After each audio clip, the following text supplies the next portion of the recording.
is during the Civil War between 1975 and 1990, Beirut was split between Christians and Muslims, who both factions were nominal. Eastern Beirut was controlled by Christian militia, while Western Beirut was controlled by Muslims. And I said, during the conflict, for 1 year, our city experienced one car bomb per week. And I cannot describe the sickening anxiety I experienced while passing a row of cars. And I said, which car is going to explode? Am I passing by a time bomb? Is it that Mercedes over there, or is it that Pinto over here? Which car is going to go off next?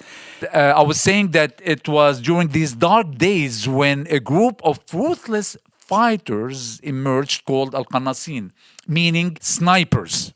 Their purpose was to pick off civilians associated with the opposite party. They will sit on rooftops or apartment building windows and target defenseless people walking the street below.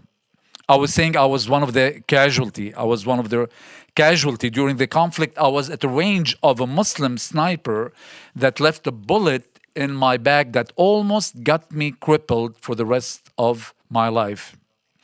Now, the bullet is still there, and whenever I go through a metal detector, I beep.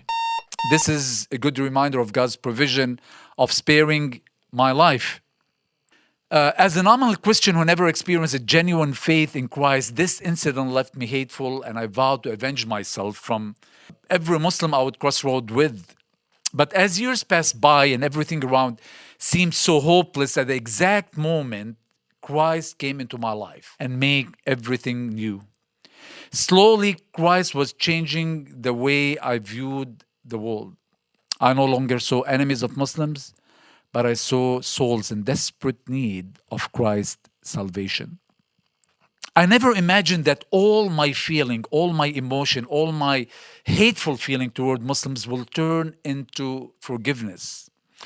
From that moment on, everything within me wanted to reach out to my Muslim neighbor with the good news of Jesus Christ. In Proverbs it says, many are the plans in the man's heart, but only the purpose of the Lord will prevail. What I purposed for evil in my heart toward Muslims, God turned it for good. There's no hell on earth like the one I experienced in Beirut. There's no ill emotions in any one of us where Christ cannot come in, touch, heal, and transform the whole situation for His glory. In 1999, the Lord opened the door for me to come to the United States to study at one of the Bible Institute. When I came here, I thought I left all my memories, all my war experiences back home, but this was not the case. I was surprised when I saw a group of Muslim people distributing Islamic materials in front of the Institute. I attended, but not only that, while involved in an outreach to downtown Dallas, one to the jail, another one to Salvation Army, I was surprised when I saw what they call in Islam, Al-Daya. Al-Daya is a person who calls people to Islam, an evangelist in Christian terminology, if you like. I saw many mosques. I heard the same radical speech that I used to hear back home about the sword of Islam taking control of the world. I trace it all until the day that changed us all forever, and that is September 11.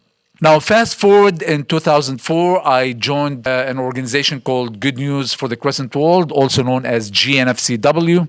The organization was established in 1987 as a reaction to the increasing presence of Islam in the United States. And the founder envisioned the massive effect that the whole might of the church would have if it were mobilized to get involved in a broad-based outreach to the Muslim the Lord has brought into the community.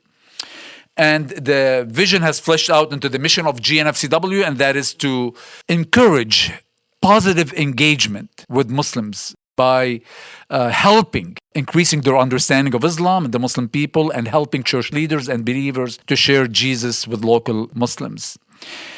In 2010, the Lord opened the door for me to join Southwestern Baptist Theological Seminary to pursue my studies in mission with emphasis on Islamic studies. After that, God also opened the door after I graduated to teach some courses, ministry in Muslim context and the Quran and the Bible intersecting themes at Dallas Theological Seminary. And today I'm here with you, so I'm very blessed to share a little bit of my experience, my humble experience with you about how to reach out to Muslims.